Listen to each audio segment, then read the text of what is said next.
Hello, summer readers. My name is Mrs. Inskeep, and I know some of you know that name from school.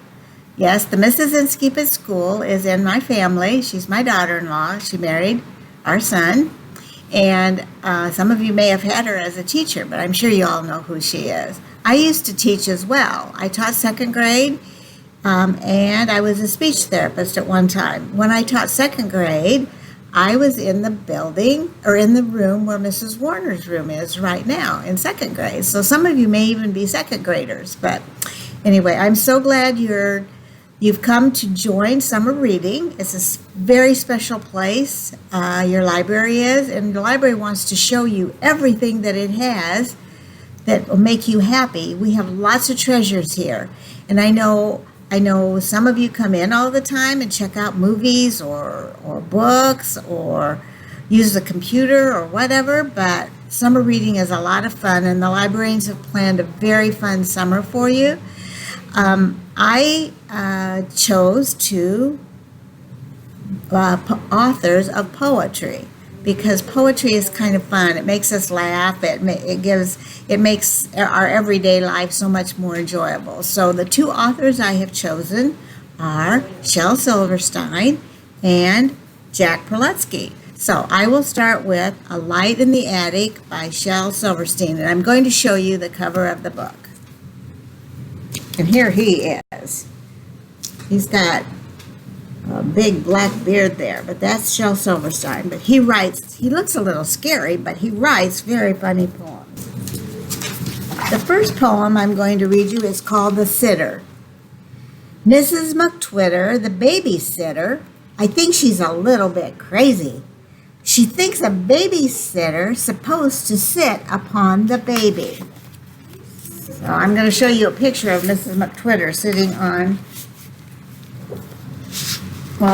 the baby. The baby's feet are sticking out underneath her. Can you see it? Can you see? Anyway, that's Mrs. McTwitter.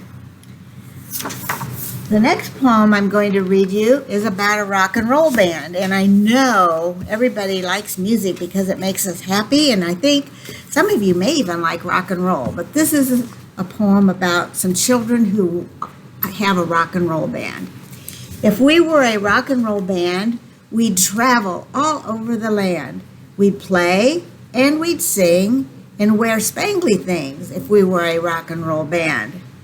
If we were a rock and roll band and we were up there on the stand, the people would hear us and love us and cheer us. Hooray for that rock and roll band.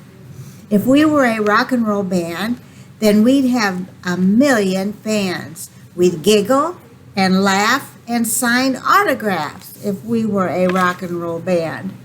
If we were a rock and roll band, the people would all kiss our hands. We'd be millionaires and have extra long hair if we were a rock and roll band. But we ain't no rock and roll band. We're just 7 kids in the sand with homemade guitars and pails and jars and drums of potato chip cans. Just 7 kids in the sand, talking and waving our hands and dreaming and thinking, oh, wouldn't it be grand if we were a rock and roll band? I'm going to show you the picture. Shel, can you see it? Help. Shel Silverstein draws his own pictures and he writes his own poems, so he does both. So a lot of his people in his pictures look the same.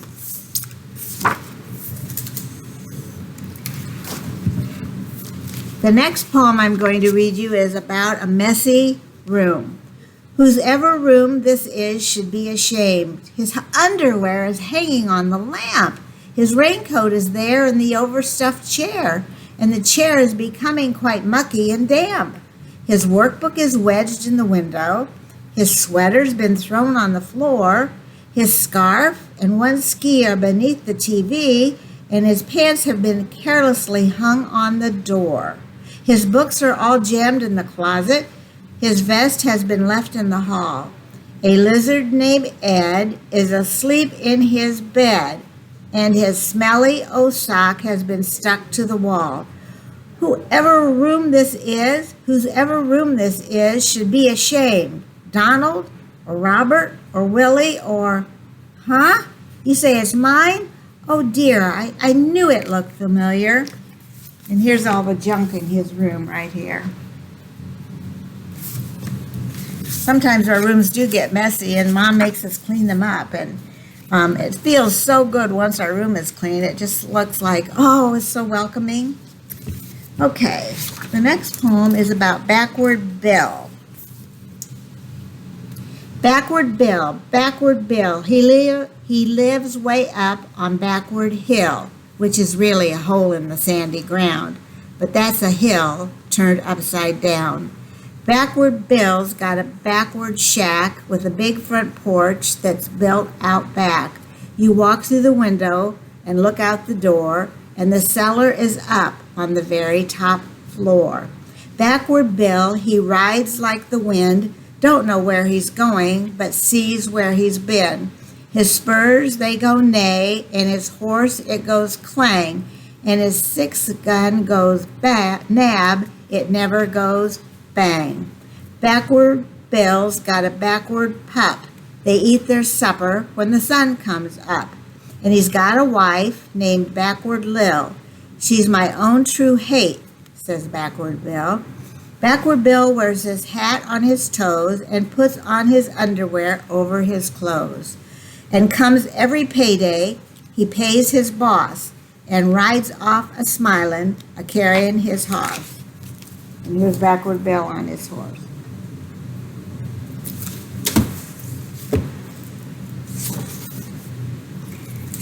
A bear in there. Now this is a poem about a bear that's in a refrigerator, and the refrigerator is a brand called Frigidaire. I don't know if they make Frigidaire refrigerators anymore, but that's the kind of refrigerator in this poem. Bear in there. There's a polar bear in our Frigidaire. He likes it 'cause it's cold in there.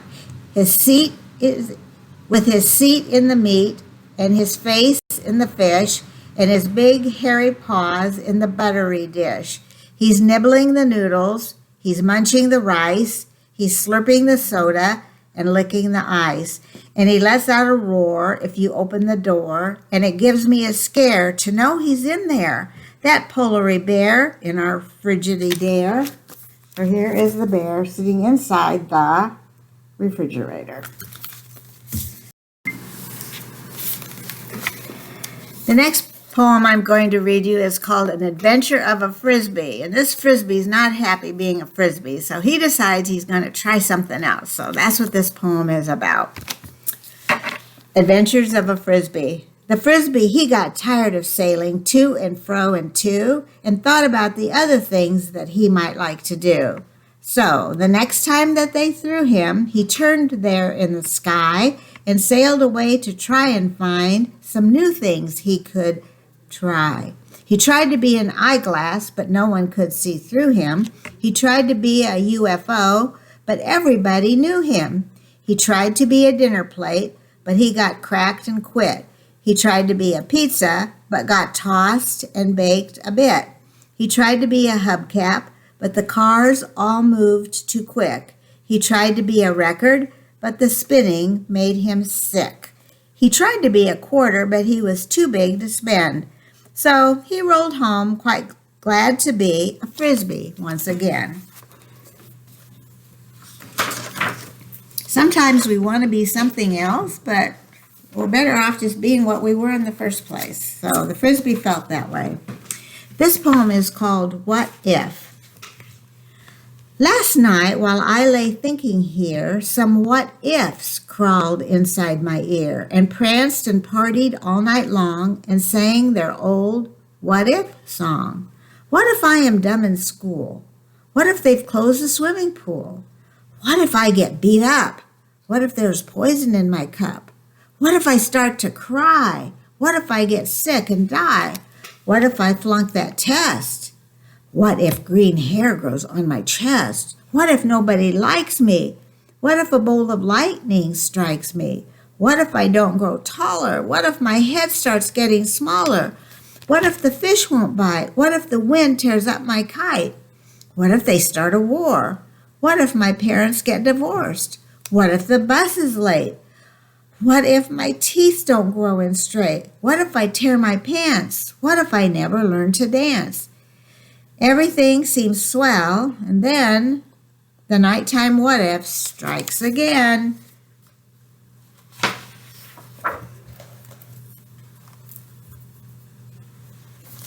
This poem is called It's Hot, and we have summer days coming, and it is going to be hot. You might feel like this fellow in this poem.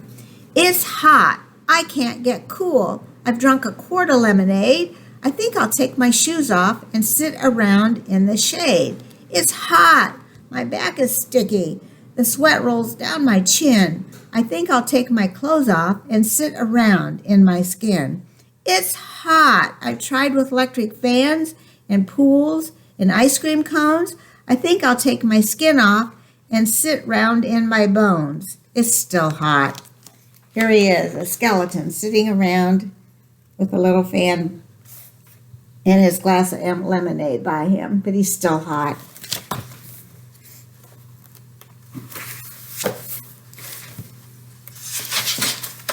This poem is about a zebra, and this boy or girl has a question. I guess it's a boy. Has a question for the zebra. I asked the zebra, are you black with white stripes or white with black stripes? And the zebra asked me, are you good with bad habits or are you bad with good habits? Are you noisy with quiet times or are you quiet with noisy times? Are you happy with some sad days? Or are you sad with some happy days? Are you neat with some sloppy ways? Or are you sloppy with some neat ways?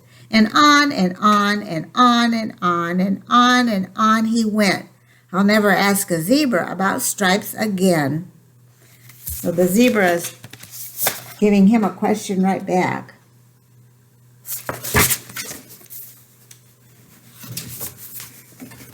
This poem is about ladies first. This little girl always wants to be first. So this poem might teach her a lesson.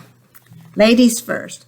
Pamela Purse yelled, ladies first, pushing in front of the ice cream line. Pamela Purse yelled, ladies first, grabbing the ketchup at dinner time.